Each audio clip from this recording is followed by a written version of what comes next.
Everybody is aware that there's a lot of instability and conflict going on in the Middle East region. And from the podcast, we'd like to send our prayers, our hearts, and our support to people that are involved in these conflict areas. But one thing that kind of stuck out to me was, the energy situation around that. So in Nigeria, for example, the cost of fuel has gone up significantly. Yeah. The cost of fuel per barrel, actually, I should have checked this before we recorded, but the cost of fuel per barrel is apparently projected to reach almost $200 per barrel, which is very, very scary. ChangeNOW 2026 is happening from the 30th of March to the 1st of April. And this is the 9th edition of the summit. And our guest today founded it back in 2017. And this year they're expecting about 40,000 people from 140 countries. Welcome to ChangeNOW. It started because myself, I was meeting a problem, which was I didn't know where to find the support to create a startup in impact. Every sector and every industry has a platform like this one, except at that moment, impact. And so we needed to create the world's largest event of solutions for the planet to really accelerate all the change makers. So this is how the spark came, And as you mentioned, yes, the story, it can look really impressive in terms of speed, and that's right. But at many moments, it almost never happened. The industries was saying, no, this doesn't exist. It's too expensive. We can't do that. And at ChangeNOW, we created the bridge between political players and startups, really nascent solutions. The technology won't solve everything. Why? Because the technology can give you time, you reduce the impact you have, but if you don't change your values, the biases you have and we have as human societies for example, the bias of always accumulating more, you will always catch up the progress that technology has given you. Now, when you look across the 9 years of the amazing work you've done at ChangeNOW, what do you see is or are the biggest barriers that are standing between a brilliant innovation and a genuine global reach? Welcome, everybody, to yet another episode of the Sustainability and Climate Podcast. As always, Labaka here. Hi, Toby. How are you? Starboy in the building. Starboy. That's a new intro. Yeah. We have to change things, Starboy in the building. Every now and again, eh? Okay. I'm with it. I'm with it. Hi, Labaka. How are you? Hi. I'm good. Excited. Yeah. Time is moving really quickly now. I know. Spring is springing. Yeah, the sun looking is forward to shining. it. Isn't it just nice? Well, yeah. You can't complain. Okay, so today on the podcast, we have a really exciting guest. But before we jump into the guest, just want to talk about one thing, actually, that's been on my mind and been on my desk for the news. And everybody is aware that, there's a lot of instability and conflict going on in the Middle East region. And, from the podcast, we'd like to send our prayers, our hearts, and, our support to, people that are involved in these conflict areas. But one thing that kind of stuck out to me was, the energy situation around that. So in Nigeria, for example, the cost of fuel has gone up significantly. Yeah. The cost of fuel per barrel, actually, I should have checked this before we recorded, but the cost of fuel per barrel is apparently projected to reach almost $200 per barrel, which is very, very scary.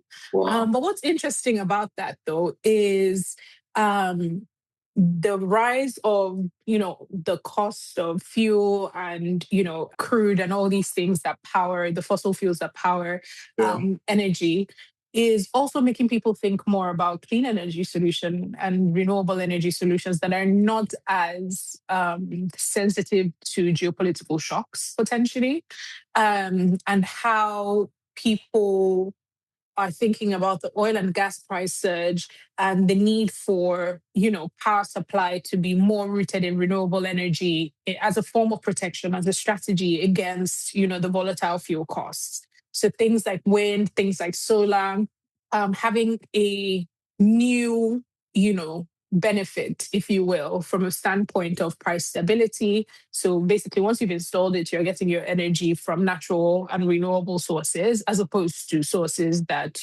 are so volatile based on, geopolitical changes, which we're seeing a heck of a lot of, in the past decade and stuff. So that was one thing that I thought was interesting, right? This relationship between geopolitics and conflict and the climate transition and renewable energy, if you will, right? People are starting to think about it differently, not necessarily just from a benefit to the environment and like a clean energy source perspective, but also a strategy to maintain price stability, which I think is super interesting. Awesome. That's interesting. Yes. But yeah, that was kind of the only thing I wanted to touch on in the news today. There's a lot happening in the world, a lot that we could speak on, but I think our conversation today is going to be the focus of this episode, guys. And Tony's going to tell us a little bit more about the event, conference, summit. What am I going to call it? That's our guest on the podcast. Yeah, the summits that our guest on the podcast today founded, started, and hosts. Yes. So in 3 days' time, our guest, who Labake will be introducing much later, is the founder of this conference. And in 3 days' time, Paris will become what I'll call the capital of climate action, if that's the best way to put it. And ChangeNOW 2026 is happening from the 30th of March to the 1st of April. And this is the 9th edition of the summit. And our guest today founded it back in 2017. And this year, they're expecting about 40,000 people from 140 countries. Incredible. They're really incredible. Alongside 1,000 of climate solutions and more than 1,200 investors. Labake, go and pitch your business there. Honestly. I know it's really interesting to see 1,200 investors looking for climate solutions to invest in. And I think that's really good. And the team is around boundaries and systemic change. And they have an incredible lineup of speakers, from Christiana Figueres to Laurent Fabius, who is the architect of the Paris Agreement.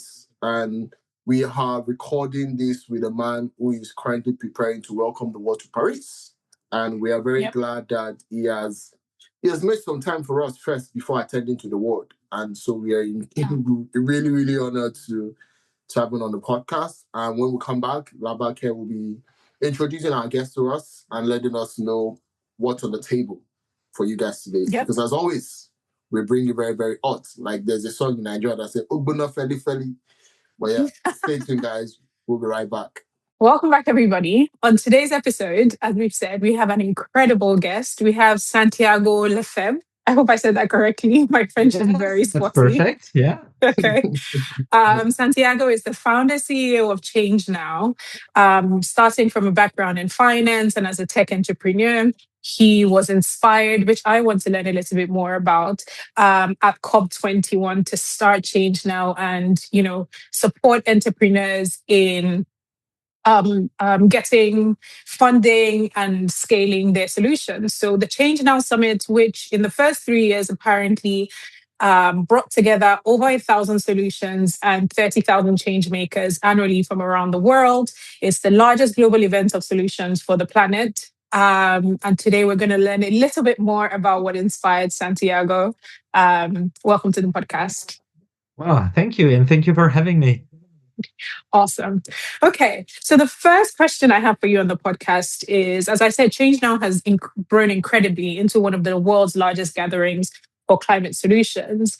And this idea I read somewhere, and you mentioned just before we started that, it started off at COP21. What made you think about the platform and realize that we all needed a platform that was focused specifically on solutions for climate? Well, I think that first of all, I always wanted to have an impact, and I didn't really know how to express that, and I would say the experiences and life sometimes take you to other trajectories. And so I started in banking, in tech entrepreneurship, and it's also only because I decided to make a break and to go in to take 1 year to make an MBA at INSEAD, that I had the time to reflect on this and say, okay, my first part of life and career doesn't fulfill me. Uh, and so from now on, I really want to come back to this notion of impact and see how my life can really contribute for the world. And all this happens just before COP21 during the year 2014 and 2015. And during this year, I started to have this idea. It was really a moment where the TED Talks were very important. I was a fan of TED, actually. And so I was watching a lot of videos. I became a TEDx organizer.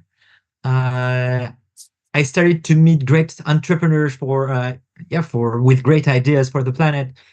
But always I had this idea of, okay, so what? We know the potential of the idea, but how can we really accelerate the implementation? And meeting all those entrepreneurs also inspired me. I told myself, okay, this is the kind of entrepreneur I want to be, but I don't know where to find my peers. I don't know where to find the funding. I don't know where to find all the support and the talent I need to do a impact company. Knowing that in 2015, the world of impact wasn't really so known and trendy as today, And so because I had this assessment, my answer was, okay, if I don't know that, I'm pretty sure all the other entrepreneurs have the same issue. So we need to create a platform, and this will be my project. Instead of creating something like solving myself just a problem, I will create the infrastructure to help all those who are tackling directly the global issues. And my experience in technology also make me understand that in all sectors you always have a platform which is really strong. In tech, you have to go, for example, in Las Vegas for the CS in Las Vegas. If you want to do business in the movies, you need to go to Cannes, to the Festival de Cannes. Well, every sector and every industry has a platform like this one, except at that moment, impact. And so we needed to create the world's largest event of solutions for the planet to really accelerate all the change makers. So this is how the spark came, And as you mentioned, yes, the story, it can look really impressive in terms of speed, and that's right. But at many moments, it almost never happened. It wasn't an easy journey. We can have this feeling when we look at from the outside, but it was a really hard journey to make that happen. And so the first edition it was in September 2017 with 2,000 participants. Wow. And then it grew up 6,000 the year after, 28,000 on the third year. And today we are around the 40,000 with people coming from 140 countries. It's 1,200 investors joining every year, 1,000 startups. This is more or less the metrics. Awesome. Oh, wow. I had a follow-up question to that, Toby, before you go, because I know you have good questions. So you had this idea in 2015, where I work in the space as well in sustainability, and the conversations from 2015 till now are completely different. There are a lot more people that are aware. There's a lot more going on. And innovation at that time in climate and impact and sustainability is not the same as what it is now. So it's kind of grown and scaled significantly. How do you think the conversation and the world has changed, at ChangeNOW, for example, since the first event in 2017 to now, how has that changed since now innovation in climate and impact is a hot topic? There's a lot more finance that's committed, so some of the outcomes and successes that were measured in 2017 might not be the same as what's measured now. So kind of how has that changed a little in your view? Well, that's true that the situation was totally different when we started, because when we created ChangeNOW, and as I was mentioning, was very hard. Indeed, actually, people didn't even understand what we wanted to create. And what happened, one of the things that changed really is the fact that in 2017, President Trump exits the US from the Paris Agreement. Mm-hmm. And the answer of President Macron is make our planet great again. And starting this moment, what we were preparing for many months becomes something which enters the political sphere. And so we have people saying, okay, wow, that's people who just rejected us a few months earlier said, okay, that's great what you're doing. But that changed totally the importance of what we were doing. So this was the how really the traction took. We entered in a really good time to market thanks to geopolitical shift, a first geopolitical shift. Yeah. In 9 years, the world really changed, and so have we. It's changed in good ways and bad ways. The bad ways, we can mention them pretty easily. It's the development of new wars on the planet. It's all the disinformation, which is growing, weakening of democracies, and many geopolitical tensions. Okay, so we are really in a world which is fragmented, not even polarized. Polarized, this is what we used to, it was the word maybe for 2 years ago. Today it's fragmented. So yeah, we are in we can feel like we are in a gloomy situation. Very much so. But what I want to say also is that we have changed as well. I mentioned as a sector, as an ecosystem. And it's changed in two ways. The first one is that all the question of sustainability, social justice, climate is now a norm. It is a challenged norm, but it's still a norm. So this is already a big progress. And the second progress we have is that there are millions of people, and maybe we can say billions of people. I haven't measured that yet exactly, but there are at least millions of people who now accept and adhere to this norm. We're much more numerous, more knowledgeable also on those issues, and more organized than 9 years ago. And if I can just give some metrics from my point of view, when we started ChangeNOW, it was really difficult to find 50 great solutions and have 100 investors joining. Today, every year, we bring together more than 1,000 solutions. It's 100 investors coming and representing for 9 trillions of assets under management, which is more money than in many of the great tech events. So yeah, for me, this is just a few metrics that shows how much we've progressed. So the battle is just on, but definitely we made a lot of progress. That's awesome. I love the quote, sustainability is now a norm. Yeah. Yeah.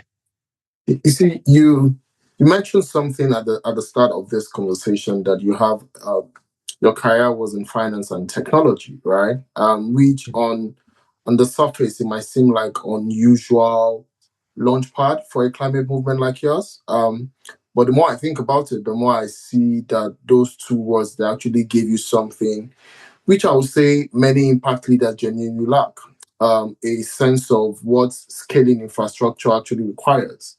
How did that background shape the way you build ChangeNOW? So you mentioned my experience in finance, what I learned from finance and technology. Yeah. Well, I think that, and that's a great question because it makes me think of one of the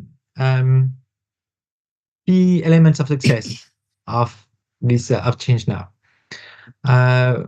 which is none of us, because I started at the really beginning. I started ChangeNOW with my wife, and then we had the third co-founder, but none of us came from this field, and we all had other experiences very different from the one of sustainability.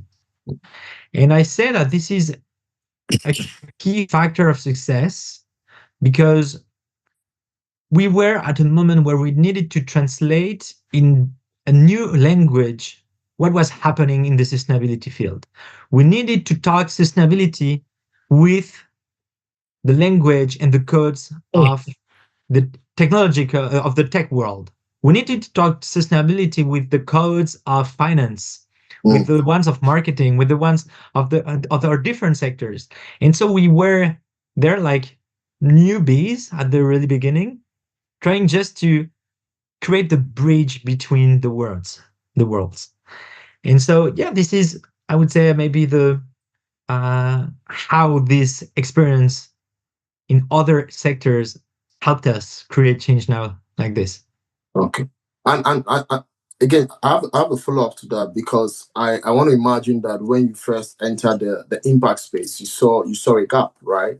A gap in terms of what is being built and how it's being connected to, let me say, the capital market, right? And I will come back to your finance background. Did that make the gap visible for you? That might be to someone who is just coming from like an activism or science or a background different from the finance background? Well, the thing is, the first audience we tried to bring on board was really the one of business. Okay. Just jumping backwards again to the COP21. When I visited COP21, I had really this vision of on one side you have discussions and objectives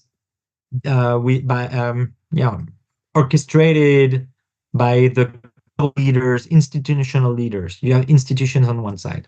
On the other side, you had all the citizens, NGOs, civil society aspects and discussions. And there was not so many economic players represented. And coming from a business world, I just say, okay, we can make this transition only if we have on board the private sector. And so this is why maybe our real business and private sector background helped us also, because we were coming from there, and finance is a key element in this business world. Fantastic. So I have a question about trends, right? You mentioned that now you have 1,000 plus solutions, which is a significant growth from the 50 when you started. So that means that you have a lot of visibility on how the innovators are thinking and how they're approaching challenges around climate and social development. And so what are some of the trends that you're seeing in the types of solutions that are emerging today compared to even 5 years ago? So there are some sectors which are strong, historically strong, and they are still very strong. The first one I would say is a circular economy. Circular economy is one of the pillars of the sector. I guess because this is something that we are all affected directly by circular economy. This is a waste we produce or see. This is something which is I'm just turning my head and I see one of my old laptops here, and I say we see things that are here useless and which are resources for circular economy. We're surrounded by those resources for circular economy. And so I think that this is something which creates a lot of new ideas, new innovation. So this is a very strong, and that's good because we also have these measures of impact showing that for climate change, circular economy can represent more or less 40% of the solution. The rest is mainly question of energy and agriculture, but 40% of the equation of climate change can be solved through circular economy. So this is really for something which is strong from the beginning. Now in new evolutions, we definitely we saw strong growth on the biodiversity and agriculture side. And this is one maybe of the sectors where it was the most difficult to find solutions when we started. And even in 2020, we started to have the first big players of this, like Nature Metrics, for example, who was creating like, it was a startup which was very strong in analyzing the ecosystems. And now we see it's one of the biggest zones at ChangeNOW, solutions dedicated to biodiversity and transition in agriculture. Yes, I would say maybe this is the strongest trend we've seen. And of course, now I can tell you that we see things evolving again in ocean. Ocean preservation is on the rise. We have questions of mobility. Mobility is a good point also, with everything happening on electrification also. And this is a major shift that needs to be done, and so there are a lot of players evolving there. Very awesome. I actually agree with the circular economy point, because we had Dr. Jennifer Holgram on the podcast a couple episodes ago, and she's the CEO of LanzaJet, and she said something really similar around waste being thought of as a resource. Yeah. Which I think, speaks to the circular economy conversation, because, it's so diverse across so many industries. She works in SAF, Sustainable Aviation Fuel, and still thinking of waste as a resource in that space as well. So it's really interesting to kind of hear you touch on circular economy solutions trending a lot more in solutions that we're seeing. So now let's talk about the hardest parts, right? You see, because you mentioned that every year there are different solutions that come up at ChangeNOW, which is great. Some are extraordinary, but sadly, not all of them get the opportunity to scale. Now, when you look across the 9 years of the amazing work you've done at ChangeNOW, what do you see is or are the biggest barriers that is standing between a brilliant innovation and a genuine global reach? The question of barriers is interesting, because there are several, and there are different levels. You have some barriers which are really at the I would say at the operational level, and other which are more global.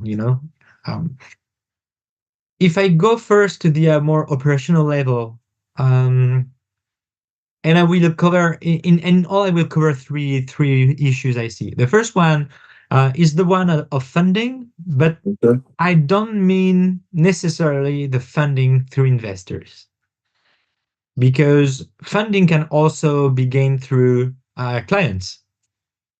And mainly, actually, this is the main point here, is that, and we work a lot on this. At ChangeNOW, we want to have the solutions meet their next customer, for example. Okay.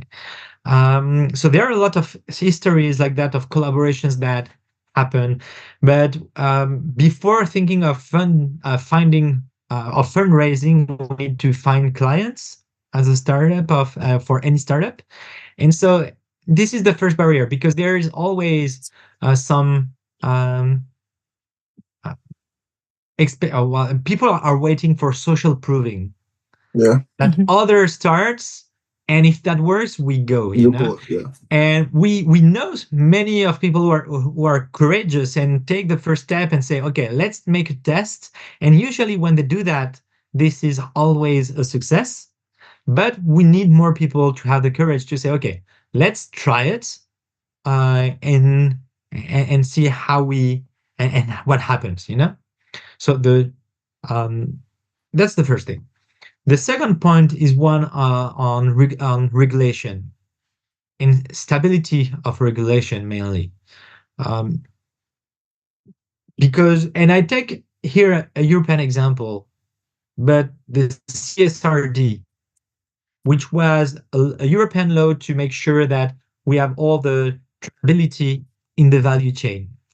This has been something discussed for many years, and a lot of companies invested into that. And this really had a great benefit for all the ecosystem.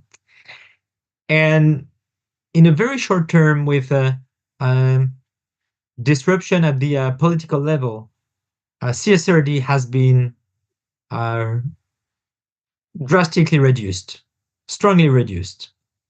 And that has a very strong impact on of the sector today because there is a rollback of investments. And rolling back investments is something very difficult for a sector. Yeah. And the last one, and this is one that I care a lot, is the one of disinformation. Okay. For me, disinformation is one of the strongest tools that have been created to slow down change.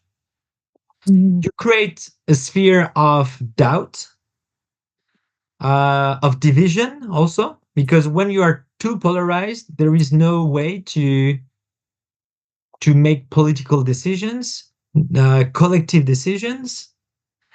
And when we need to make a transition, collective decisions still are the best way to go forward. And disinformation comes to hinder the trust you can have on any solution. I have a follow-up question to that because I've seen on many articles and many videos that I've watched of you while I was preparing for this, where you mentioned that your event, which is ChangeNOW, is a place where a place to create bridges, right? And that those networking moments are key to encounters that are meaningful.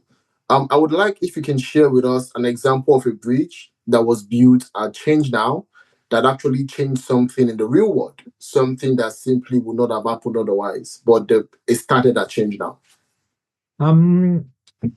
Yeah, well, definitely I can.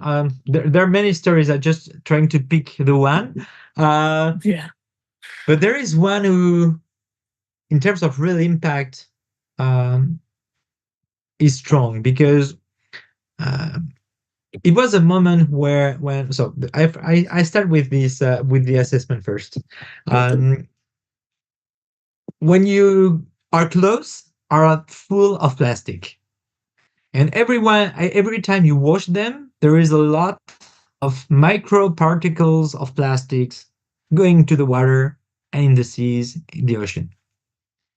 There was a project for a law to say, okay, now all the laundry machines needs to have a technology to capture those microfibers. But the industries was saying, no, this doesn't exist. It's too expensive. We can't do that. And at ChangeNOW, we created the bridge between the political players and startups, really nascent solutions. And the Minister of France for the Environment at that moment was visiting ChangeNOW, and he met with this solution coming from Slovenia, really at the startup level. But it was Planet Care, but the solution Planet Care created the technology to capture the microfibers of plastic. And so they discussed, and 2 weeks after, they made a new meeting at the ministry, and the minister was showing to the industry that the solution exists, and because there is now an alternative which is not impossible, not expensive, we can pass a law, and the law has been passed last year. And so now Awesome. every year, every new laundry machine is always with this filter. So this is an example where we created a bridge between the political sphere and the economics. Another example is that ChangeNOW is a place where we like to have activists meeting or talking and evolving in the same space as CEOs and ministries, and all that in a very respectful way. And this is something we try to work on at ChangeNOW since the beginning, because our message is to say we may have different ways and different views on how achieve the transition of a world, but we all agree in the fact that we need to move on and find solutions. Awesome. Wow, that's impressive. I can't imagine what solutions you would have thought of if you had a lot more time to think about it, but that's awesome. That's really awesome. Earlier in the conversation, you mentioned that you're also an early stage investor. And so that means that you see an unlimited number of climate startups each year and support a few of them. Where would you say is the biggest mismatch that exists today between the types of solutions being built and the types of solutions that investors want to fund? I think that for many years, there wasn't really a mismatch. The match was pretty strong and pretty good. I mean, I knew very little companies who didn't find the money they needed to, at least to kickstart. When you grow the amounts, and it's more an issue of economics than an issue of the issue addressed. It's just like when you are growing, you need to have the economics to always bring higher tickets of investments. If you don't have them, it's more an economical aspect. But I think that for the last 2 years, there is really a mismatch which is being created because a lot of funding is going towards AI, and which brings me to another point which is dear to me, which is the one of how do we create ecosystems and the competition you can have between inside the ecosystems. An ecosystem always starts with rebels in a sphere who comes with new ideas. They are financed and they need talent to work on these ideas. When you bring all together those who have the ideas, people with money, and people with talent, you create an entrepreneurial ecosystem. But to make it really successful and to grow, you need to create a mythology layer, an inspirational layer. Is the marketing of the ecosystem. How can you sell this as one of the ecosystems on which you need to for which you need to bring your money, okay, or to give your talent?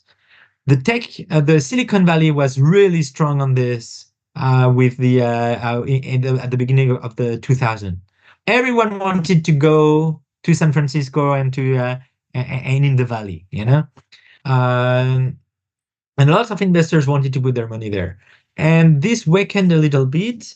ChangeNOW, we worked a lot on creating this inspirational layer, showing the strength of the impact, showing success stories, showing the potential of those new businesses. And I think that it was pretty clear that a lot of investors and talent are attracted to this. But, and this is where I say it's competition also on the ecosystems, is that the ecosystem of AI just boomed for the 2 last years. And it boomed thanks to oversized inspirational layer. I mean, oversized because all the big players in the Silicon Valley try to make us believe that this will change everything in the world, and the world will be totally different, and you won't need even to work or need anything. We take care of everything. Just bring us the money and we take care of the rest. And I think that this overselling, and this is my view, my personal view, but the overselling of what's happening on AI in Silicon Valley create a mismatch on many other sectors who need also funding, including impact. Mm. So technology, we're speaking about AI and technology.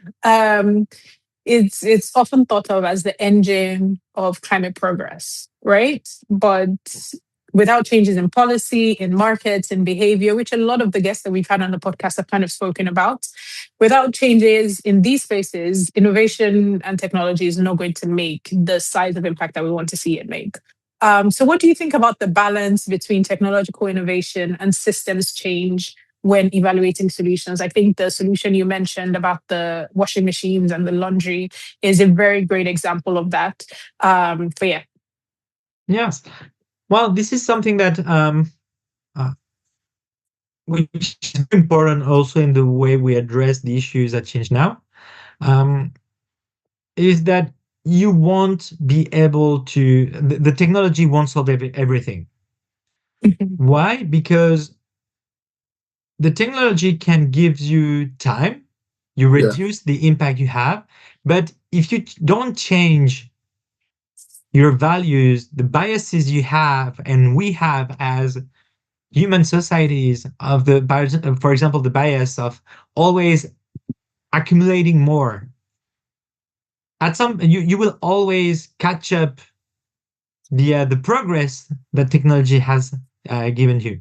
You know, you will always find a limit if you don't change also your values and the way you interact with nature, with the living world, with the other.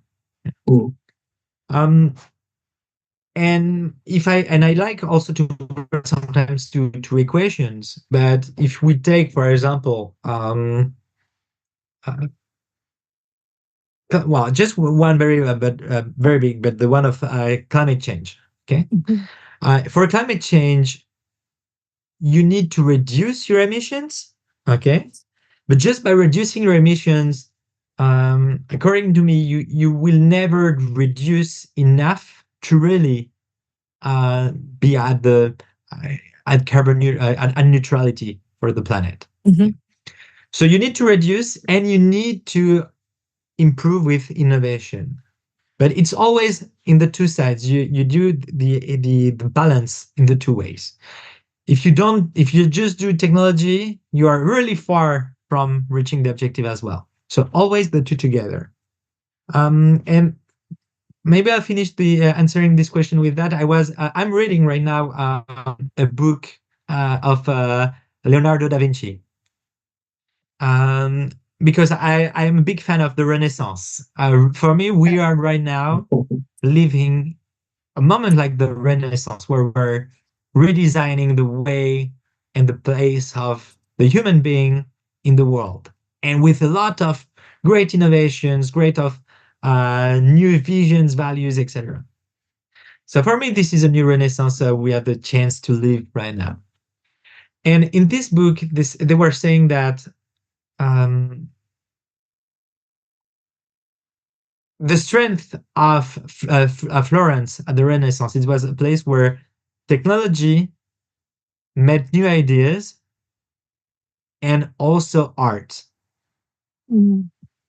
Okay, well, and it was also it was business, innovation, and arts.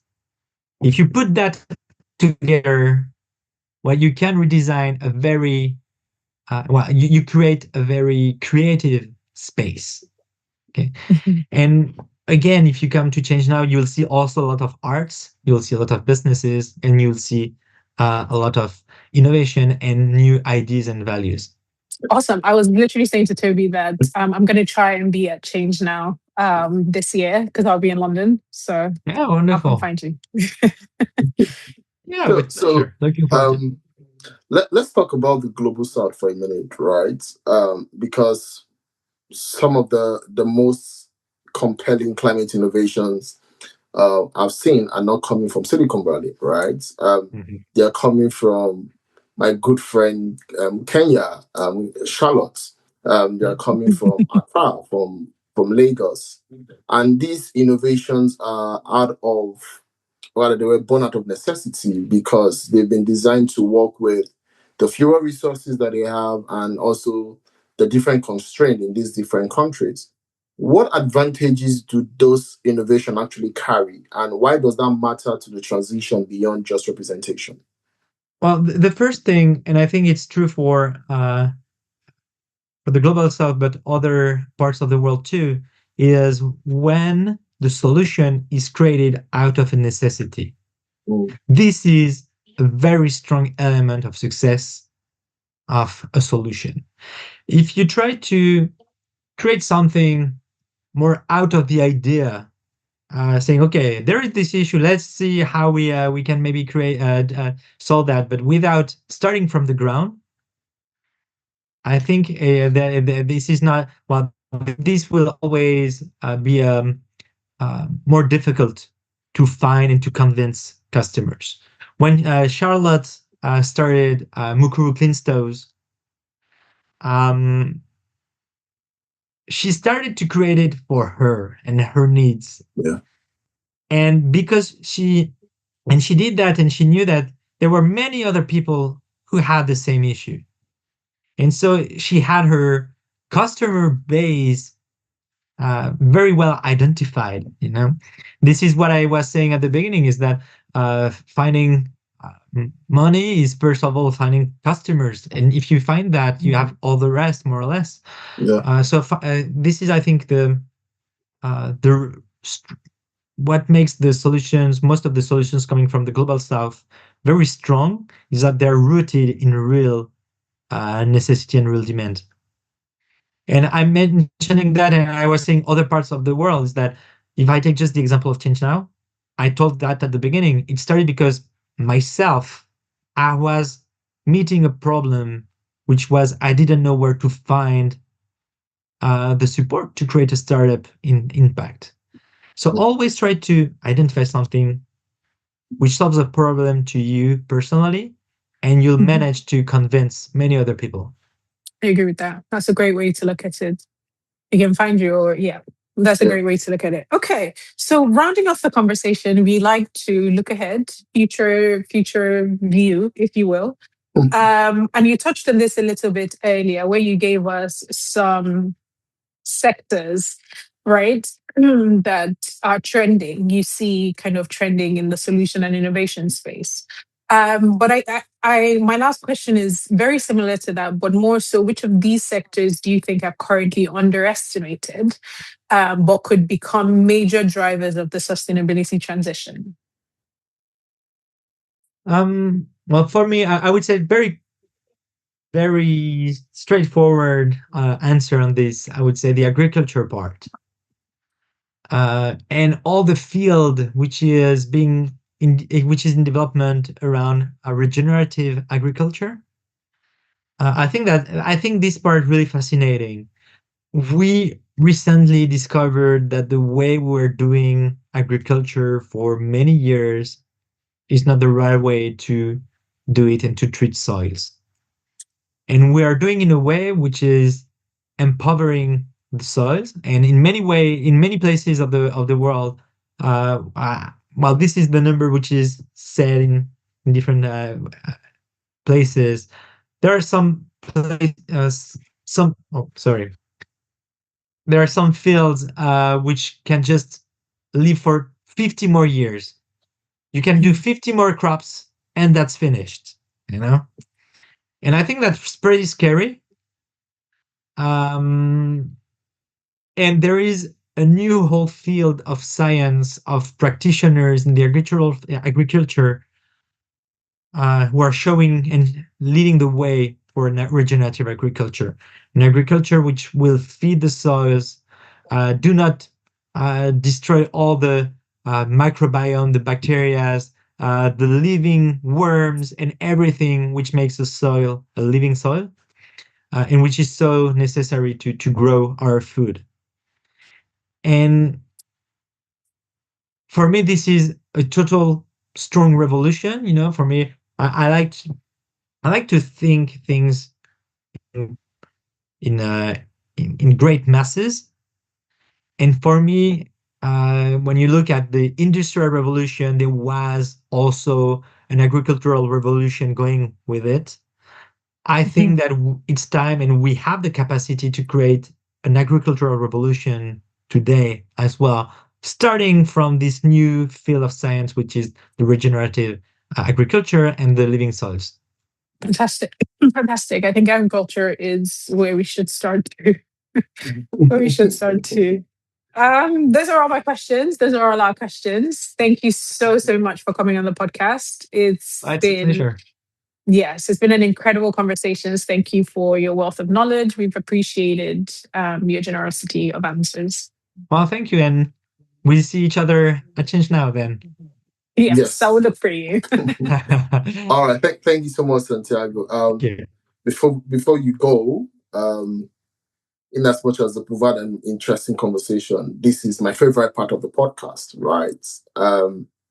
Because I know in the next couple of days you have a word to prepare, and because see, one thing I've come to understand is that we live in a world that produces a lot of people who talk about change, but I think one thing that is so special about you is that you've built a room for people who are actually doing the change. And trust me, that is not a small thing, because in 2017, you saw an ecosystem of changemakers who were scattered everywhere, who were underfunded, who were largely invisible to each other. And your response was not a manifesto, it was a real room where people could find each other.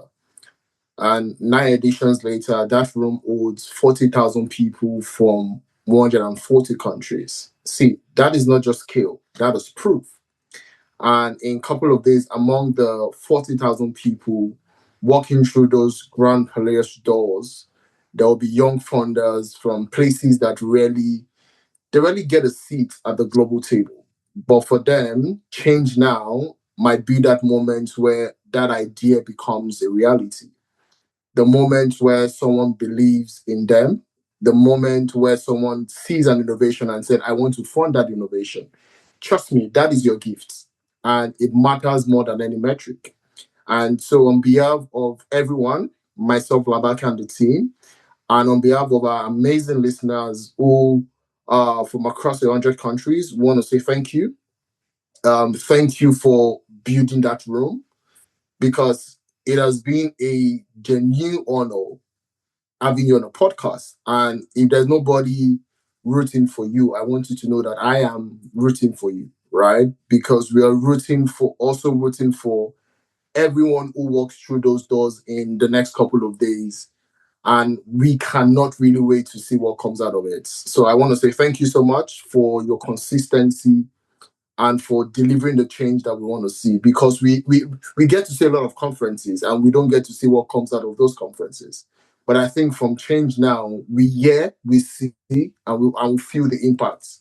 So on behalf of myself and Labake, I want to say thank you so much for the work that you do. And I look forward to seeing the amazing things that comes out from this year's edition of ChangeNOW. So thank you so much. Thank you. Thank you to you. Thank you for those words. All right, so our listeners, if this episode has actually done something to you, which I know definitely did, please send it to someone who needs to get it now, and find Tiago and ChangeNOW online. And if you can make it to Paris, just like Labake, on the 30th of March, please be in that room. And I'm sure that something will change in you. And until next time, keep changing the world, guys. Bye.